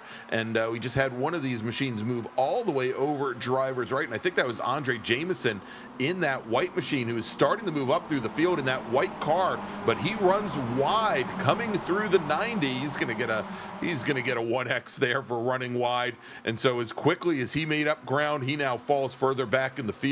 But the field now making their way up through the S's. It's Burkhardt, Nichols, Beans Forster, Stickson in third with Andrew Wozencroft and Miles Crabb. We just saw right in the middle of the pack there. They're side by side. There's Skip Brock in that yellow and blue machine, and directly behind him, and they were side by side for a while, Lewis Lockshine, Joaquin Effinger, Kyle Robinson. As speaking of side by side, our lead pair, Murphy Nichols, Morgan Burkhardt, coming through the inner loop, and Burkhardt with the inside position has the lead briefly here with Beans Forster, Ethan O-Ring directly behind, and we're still 2 by 2 as we head down into the chute. As Burkhardt, there you go, as he has the rear end step out on him coming through turn 6 through the chute, and he's going to lose a number of positions now, dropping all the way from the lead back into 7th position there, Ron, and I think there might be our answer about the tires. That was a very costly mistake there from Morgan, but he was very lucky to keep it out of the barrier. We mentioned earlier on this broadcast how this track has a very street circuit-like feel with how close the barriers are to the track. You only have probably about 6 feet in some spots, maybe even less between the edge of the track and the barriers. So to have a big moment like that Morgan had through that corner, going through turn 6, and keep it out of the barriers is definitely a very good thing for him. He is still in 5th, but certainly is probably going to be kicking himself after that quick little mistake there that's going to cost him dearly. But still, a lot of drivers going side by side. The field is ironed out a little bit. They're still going side by side up towards the front here. We've got a nice little pack here forming between O-Ring, Nichols, and Burkhardt involved in this as well. Burkhardt is trying to cut through the field like a hot knife through butter, probably trying to drive with a little bit of vitriol after that small little mistake that cost him dearly. But still, field spreading out a little bit. They're going single file, but though you have a few drivers farther in the back going side by side. Still very exciting stuff here. Still very close racing. All right, so Morgan Burkhardt now, he's managed to move up from 7th up into 4th, directly behind Murphy Nichols, who started on the front row, now sitting in 3rd. But Beans Forster, who was our pole sitter in race 1 tonight and fell all the way back through the field in the opening laps, he's got the early advantage here as we come into the bus stop for the second time. Ethan O-Ring in that black number 62 directly behind. Then Burkhardt now slices ahead of Murphy Nichols, moves back up into 3rd position. And where he is, it doesn't look like that incident just a lap ago. Coming up to the corner, coming up to the scene of the crime, looks like Burkhardt has certainly recovered as O-Ring goes down to the inside to try and one, to defend against Burkhardt, but also to come underneath Beans Forster. Can't get it done. Does Burkhardt look to the inside going into the toe? Yes, he does. He's going to try to slice right underneath O-Ring there as they come up the hill, and O-Ring gets a better run from the outside, Ron. That was extremely close there. I believe they actually made contact coming through the toe, so we'll have to see how they do coming through the heel, the second part of the boot on this track as a foot works. You know, I'm not really a good doctor. I don't really know anything medical-wise, but I know enough. Whatever I'm not a lawyer. I don't know. It's I don't know the good medical terminology, but I think everyone knows the anatomy of a foot there. So going through the heel, I was expecting some battling there, but don't worry, Morgan even stays if you're behind. not a doctor, you play one on TV here. Let's jump over to the replay here of Morgan. This was from lap 1 going into the chute, turn number 6, and the rear end just walks out on him. Lots of opposite lock, and you said it. He just keeps it right off the wall there. Great recovery there, and Morgan now battling it out for the lead once again as we jump back to the live action here, and there we go. It's Beans Forster with Morgan Burkhardt directly behind, both of them working on Ethan O-Ring going up through the S's, and Burkhardt is able to slot ahead of the number 62 machine, and he's going to try to come underneath Beans Forster as they come through turn 5 and through turn 4 and start to make the run to the bus stop. And here we go, Ron. It's 4 wide for the briefest of moments as Murphy Nichols wants to be part of the show as well, and they come into the bus stop. Do they all make it out in one piece? Yes, they do, but Ethan O-Ring takes over the lead. Ethan O-Ring also got a big bump there for Morgan Burkhardt when they went into the outer loop there, but that was extremely close. Living it up the Ray Esports style, going 4 wide, going down the back straightaway, going into the inner loop, and they still managed to get through cleanly. And Ethan O-Ring and Morgan Burkhardt have been battling quite hard now, and now it looks like they're going to battle for the lead here. They were very close to making contact when Morgan was on the inside. They made contact again, and O-Ring is very sideways, but he manages to hold on to it as a small little quarter spin and nearly loses it to the back of, I believe that was Nichols, who did like a boot scoon boogie there trying to bump him out of the way. So he's going to lose even more time there as the front two of Morgan Burkhardt and Beans Forster start to pull away. All right, so that's now going to move Miles Crabb, who started off in 6th position. It's going to move him up into 3rd in that red number 131 machine. Burkhardt, though, back to the lead, and it is he and Beans Forster. But as you can see here, and please don't break out the harmonica, we have a very long train here of Miatas, as we expect in almost every single Spec Miata race here, running all the way back. Megan Overstreet sitting back in 9th position directly behind Andrew Wozencroft, and she has Lewis Lockshine and Will Robbins and Charles Vaccaro directly behind her. A 12, actually close to a 15-car train here, all with these drivers in a position for the lead. Now with Beans Forster getting back around Morgan Burkhardt for the moment. They are side by side coming up through the S's with Miles Crabb looking for a way through, as is Ethan O-Ring, who is now recovered from that little tap going through turn number 8, or probably turn 7, through the toe of the boot. And O-Ring now drafts right back up into the lead as they turn in for the bus stop. Oh, just got a small little glimpse there of, now O-Ring has a big moment coming through there. That's going to be really close on the rejoin. That's contact there. Oh, boy, that's Crabb involved. That's a massive pile up there. That's a big accident. Like a lot of drivers involved. Wozencroft involved as well, a little bit further back in the field. But O-Ring, who went into the bus stop just so hot, was not able to control the speed, and the rejoin was definitely problematic. That moves Burkhardt back up to the lead. Skip Brock Jr. in the white and yellow number 68 machine. Again, a Spec Miata racer in real life. He now moves up in the 2nd, picks up 10 positions, much like race number 1, where he started off, I think, 13th and he finished in 3rd. He's now up in the 2nd. Megan Overstreet now up into 3rd, and I'm wondering if Overstreet is starting to have flashbacks of that last lap battle with Skip Brock right now. Lewis Lockshine in the 4th.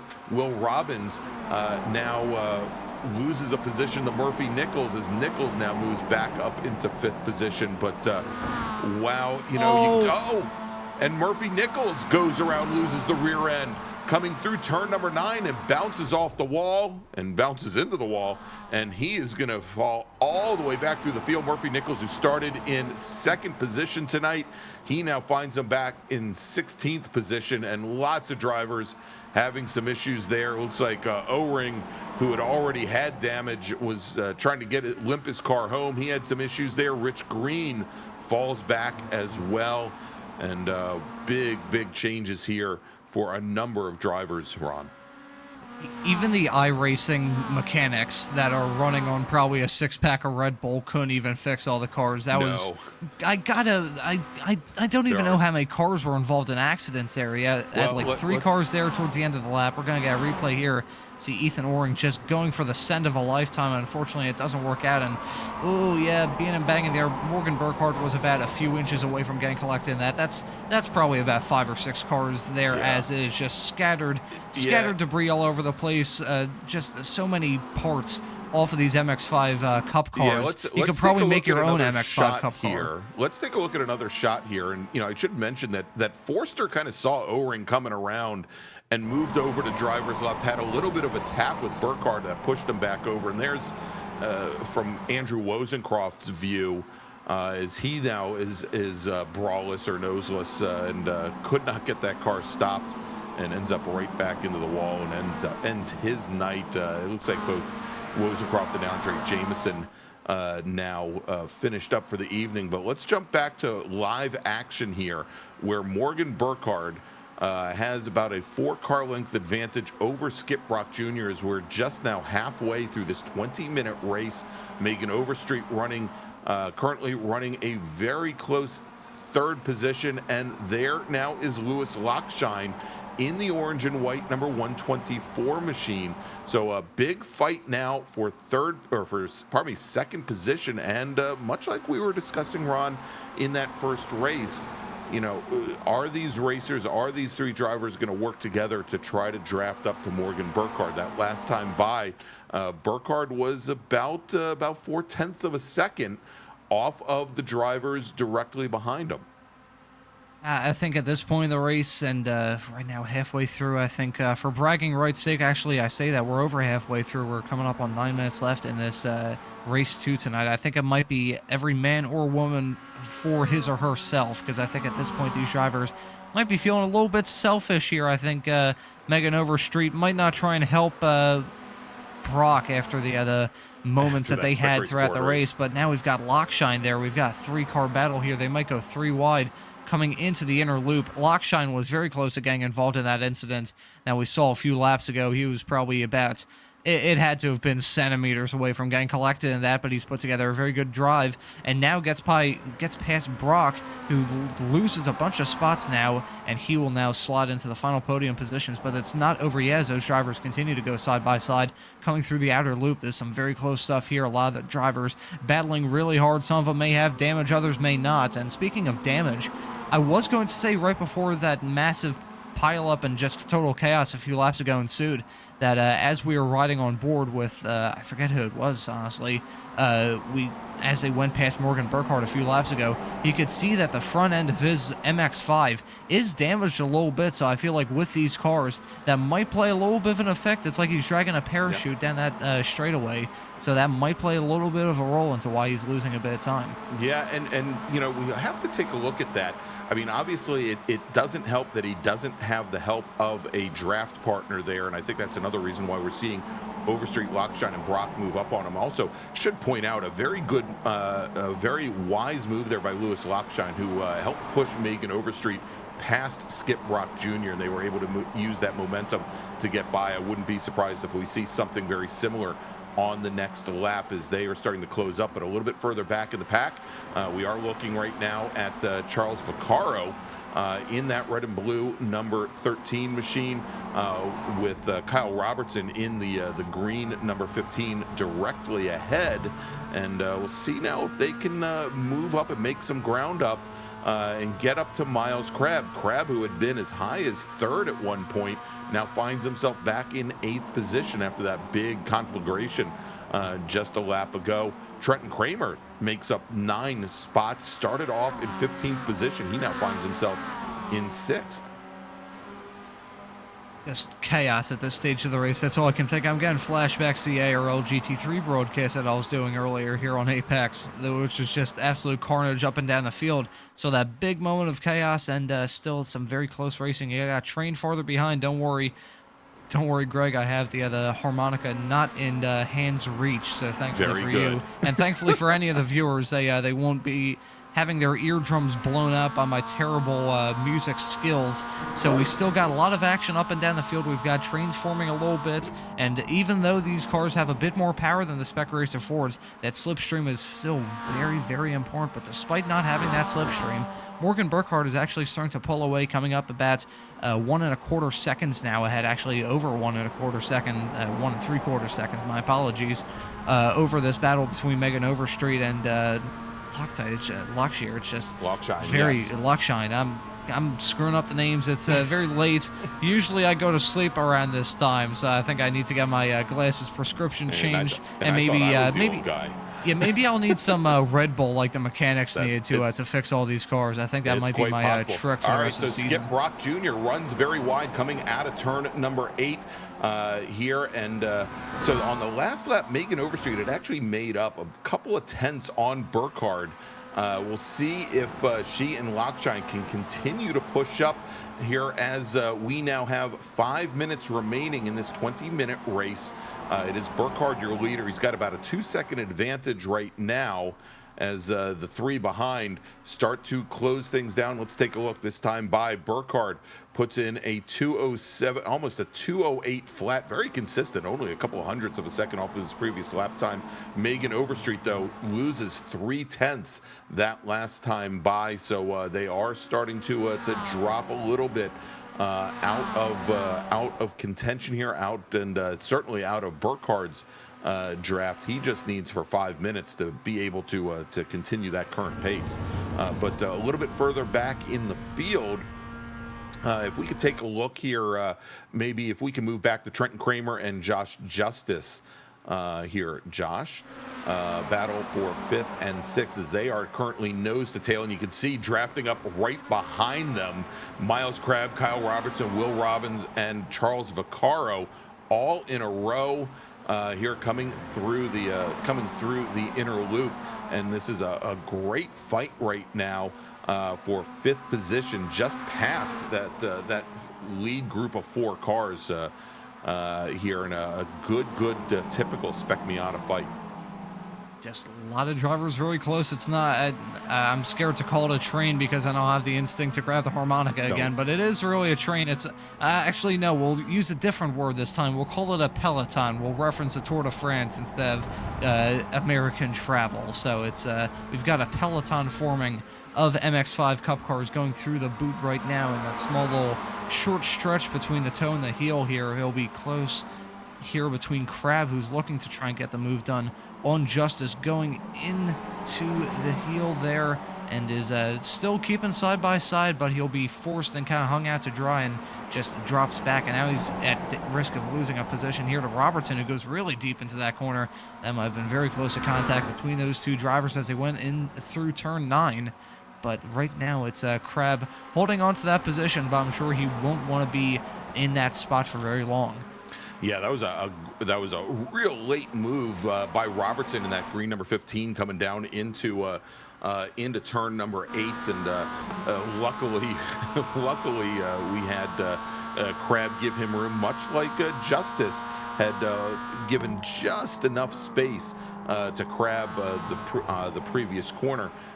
Here as we continue to watch this battle now coming out of the 90, and we'll see if these drivers can draft up to the 444 machine. They did not have anything for them coming into the inner loop the last time by, but it looks like this time they may start to push off to the left, and there you go, moving left. Josh Justice in the number 99 machine. He gets past the 444, and it's just like watching a NASCAR race here, Ron. Nobody wants to help that 444 car. They all tried moving around drivers left, and when Crabb realized that he couldn't get past them, he moved to the inside. We'll see if Crabb gets a slowdown penalty. He took a lot of grass there on the exit of the bus stop. Oh, Robertson just had a massive slide coming through the outer loop. I believe he might have had some help there from Vaccaro behind, but he managed to hold on to that position. Those two continue to battle hard, but right now we're looking at the battle up towards the front of the field. The battle, it's not really been a battle. It's more just been these drivers clocking down the laps and running out the clock to reach the end of this race. But I think as the final, I believe this time by, we will be starting the final lap, so these drivers will be taking the white flag this time by. So I think we might see this battle here between Brock Overstreet and Lockshine start to heat up in the not too distant future. I think these drivers are all trying to battle really hard. I'm sure Lockshine wants to break into the podium positions. I'm sure Brock and Overstreet still remember what they were doing in the Spec Racer Ford race earlier today, so that'll be a good one to follow as Morgan Burkhardt looks to have a surefire win. And it puts Overstreet in the same position she was in the previous race. Overstreet, who had led the last 3 laps, she's now given up second position to Skip Brock Jr. as the white flag is in the air. Thank you, Barney, here. And so it is Morgan Burkhardt now with about a little bit under a 4-second advantage over Skip Brock Jr. Overstreet taking a little look to the inside as they come down into the 90 with Lockshine behind. We'll see here if, we saw this on the opening laps where Lockshine and Overstreet were able to team up together coming up through the S's and push past the 68 of Skip Brock Jr. Whether they decide to do it again as Brock moves to driver's right once again to protect the inside, and already Overstreet is by, and there we go one more time, Ron. Looks like Lockshine and Overstreet working together to move Skip Brock Jr. back to 4th. It's the bump drafting. It's just trying to lock those bumpers together and pushing as hard as they can. It's very hair-raising if you're the driver getting pushed, but it's really the only way to power ahead. What's the point of having just one MX-5 engine when you could have 2 pushing each other? So that's definitely the logic there that pushes Megan Overstreet up into the podium positions and pushes Skip Brock farther behind. That's tough for him, but I'm sure he'll try and look for a way to get past those 2 in the final few corners. We saw Morgan Burkhardt get past in the final few corners, in the final corner actually, in the Spec Racer Ford race, but he will probably not be at risk of losing that P1 spot this time around unless something major happens. But I think the battle to keep our eyes on will be between Megan Overstreet, Lockshine, and Brock. This will be extremely close. I'm sure Brock looked like he was going to go for the move. There's Lockshine going for the move down the inside, going into the heel there. That's very, very tight there. Some interesting interpretation of track limits from Overstreet there, and Brock as well. They're going side by side coming through turn 9. Well, one of the things here in iRacing is, although you can't go, and going off, Skip Brock Jr. spins the car coming out of turn number 9, impacts the wall. We'll have then Josh Justice in the number 99 machine coming up alongside, but now in the battle for second, side by side, going into the final corner, we've got Megan Overstreet and Lewis Lockshine side by side. Lockshine rubs the wall as Morgan Burkhardt takes the win here in race number 2. Let's take a look at that fight for the second here, and coming across the line, finishing second, Megan Overstreet takes the second position. Lewis Lockshine will finish 3rd. Josh Justice will come home in 4th with Murphy Nichols, who actually that wasn't Nichols, I'm sorry, that was Trenton Kramer finishing behind Josh Justice in 5th. And then we had Kyle Robertson in the 15 car finishing 6th, then Crabb, then Robbins, then Vaccaro, and Skip Brock Jr., who was in that battle for second all the way up onto the last lap. He will finish back in 10th. That is absolute heartbreak there. That is such a disappointment. I'm sure Brock will be kicking himself tonight. That was just a very unfortunate mistake, but also a very easy mistake. I've definitely had my fair share of spins coming out of that corner, so it's not the hardest area to screw up on. Unfortunately for Skip Brock Jr., that's going to cost him dearly. He drops from P4 down to P10, only a few corners away from the checkered flag.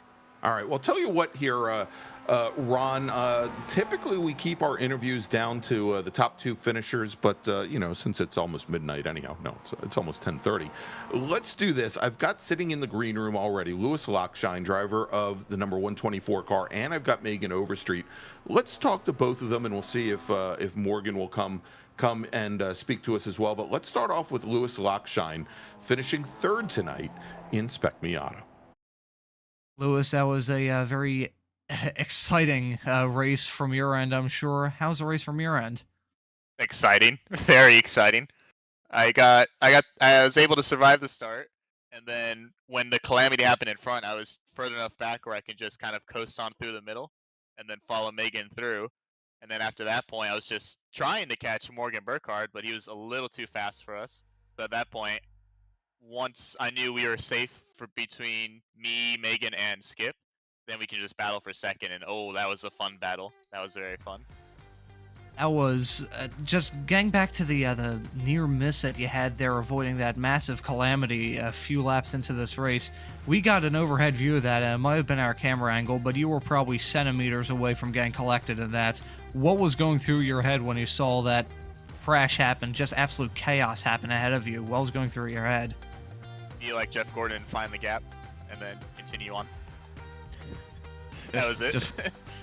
As Orca breaks, find the gap and just send it. The seas parted ways. The seas parted for you. It was, must have been just an insane view from your end, seeing that happen right in front of your windscreen. So I'll ask you one last question.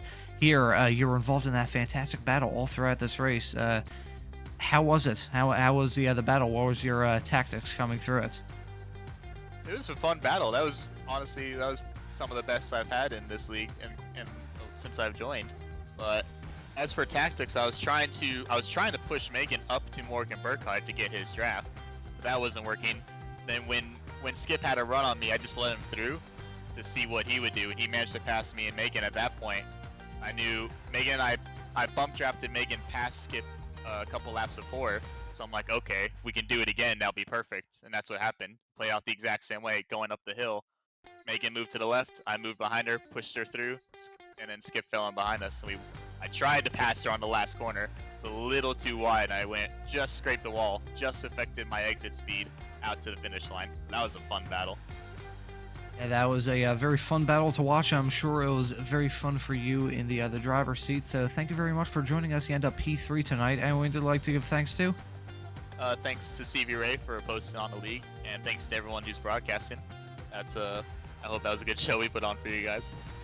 Oh, that was a fantastic show from start to finish. Even the Spec Racer Ford race earlier tonight was absolutely fantastic to watch. Lewis, thank you very much for joining us. We hope to see you throughout the rest of the season. Have a good one. Thank you. All right, there you go, everybody. Lewis Lockshine finishing third tonight in Spec Miata. Now let's move over to our second place finisher, getting a little redemption after that Spec Racer Ford race early on. It's Megan Overstreet. Megan Overstreet, thank you very much for joining us. Had a very exciting race from your end. You're involved in that fantastic battle all throughout it. How's the race? Well, it was pretty crazy. I did not expect a podium after starting the race in 10th. I managed to make up 8 spots, which I believe is one of the highest. Actually, it's the second highest of the drivers in that race. Actually, third. You can tell I'm great with numbers. So third, most amount of positions gained. That was still a fantastic race. And I asked your fellow driver involved in that battle, Lewis Lockshine, I'll ask you as well. When you saw that calamity coming through the outer loop very early on in this race, what was going through your head? Slow down and go for where you think they're not going to be. And I got very, very lucky to do that. That was there was centimeters separating a lot of you drivers from getting caught up in that. So that was very close for you, very close for your fellow battlee, you could call it, with Lewis Lockshine there. Take us through the battle that you two had towards the end of this race. Oh, it was really fun. We were racing each other very, very hard, but very clean. He was giving me some good bump drafts going down the back straight, which helped a whole lot. We were trying to catch up to Morgan, but I just could not go quicker than he was going. That was a very good race. We appreciate your insight there, Megan. Thank you very much for joining us. Anyone you'd like to give thanks to? Yeah, y'all for doing the broadcast, Stevie for putting the league on, Paddock Motorsports for sponsoring the MX-5s, Spec Racer Sports for the SRFs, and my parents. Thank y'all so much. There you go, Megan. Thank you very much for joining us. We hope to see you throughout the rest of the season. Thank you. All right, there you go, everybody. Megan Overstreet finishing second tonight here in Spec Miata. And for the second time this evening, let's talk to Morgan Burkhardt from the Parallel Racing Group, your winner tonight in Spec Miata. Welcome back to the commentary booth, Morgan. We might need to have a seat for you permanently here in the commentary booth with 2 podiums in one night. So how was this Mazda race from you? It was crazy. The first couple laps, I mean, we had an agreement between a bunch of us to just kind of go for it, and we had a ton of fun just kind of early on, just swapping spots back and forth all the time. And then unfortunately, 3 wide into the carousel didn't quite work, and there was a little bit of argy-bargy. Took out a lot of I don't even know how many people. I just know that there were some people there, and then we went into the boot and they weren't. So I got pretty lucky that I avoided that, and then kind of just was able to run my own race and check out from there. I'll tell you, that accident was a field clear. I think we counted 5 or 6 drivers that got caught up in that accident, so that was a absolute doozy of an accident. And we saw pretty exciting moment from you very early on. I'm sure this is a bit of bad memories, but on lap 1, when you had that big moment coming through turn 6 and kept it out of the wall by inches, what was going through your head when that happened? Well, I kind of made an assumption that the rear of the car was as hot as the front of the car, and I turned into the corner and the rear started to want to lead. So I was just trying to hold on the entire time, not really trying to dump the clutch, put in too much throttle so it'll just go around instantly. It's just I put so much opposite lock into the car trying to keep it out of the wall, but I got pretty lucky that everybody kind of made their way around me and didn't collect me, and I didn't collect myself into the wall. So we got a good view of that when we saw the onboard, just you sawing at the wheel and probably trying to do everything you could to keep it out of the barrier. Unfortunately for you, you kept it out of the barrier and brought it home in P1. So I would ask you about how the rest of the race went, but after that very close call you had there with that big calamity coming through the outer loop and the incident on lap 1, it was really a quiet race from your end. So just not really much else to say. So I'll end this by saying, anyone you'd like to give thanks to? I'd like to thank my parents for making all this possible, and giving me the supplies that I need. So big shout out to them. There you go, Morgan. Thank you very much for joining us. We hope to see you throughout the rest of the season. Okay. All right, there you go. Morgan Burkhardt, second podium this evening. Finished second in Spec Racer Fords, takes the win in Spec Miata. And so, Ron, let's start to wrap things up here, and we'll take a look at what we have coming up. Full schedule there. There we go. There's our race results from race number 2. And we'll take a look at what we've got coming up on the schedule here. Next week, September 19th, we're going to be at Virginia International Raceway. Of course, it is going to be the first outing for those touring cars, and the MX-5s will return. The Spec Racer Fords will have the week off. And then we are going to be taking a week off, and that is so that many of our racers and some of our announcers can attend the Sports Car Club of America's National Championship runoffs at Virginia International Raceway. But we will return at my what I call heaven on earth, Summit Point Raceway. That's going to be Tuesday night, October 3rd. And you don't want to miss that. Going to have the touring cars once again in Spec Racer 4, but we're going to be at some great tracks this season. Laguna Seca, Circuit of the Americas, of course, Tim Cox's and Ron's favorite elephant track, Road Atlanta. Going to be at Lime Rock Park this season, which I'm really looking forward to, running the Bull Ring, and also Barber Motorsports Park. It's going to be a great season number 10, and great to have you along with us this season, Ron. Yeah, it's fantastic to be here, and after the brilliant racing that we had in both the Mazdas and the Fords, I think we've got a lot more exciting racing action ahead of us for season 10 here of the Ray Esports Racing League. All right, very, very good.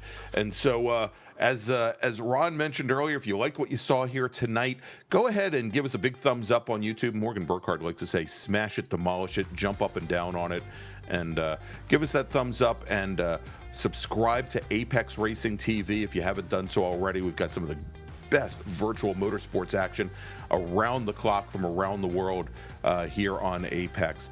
And so for Ron Mons, for Josh Wilkie, I'm Greg Ginsberg, and we'll see you next Tuesday night from Heaven on Earth, Virginia International Raceway. Have a great week, everybody.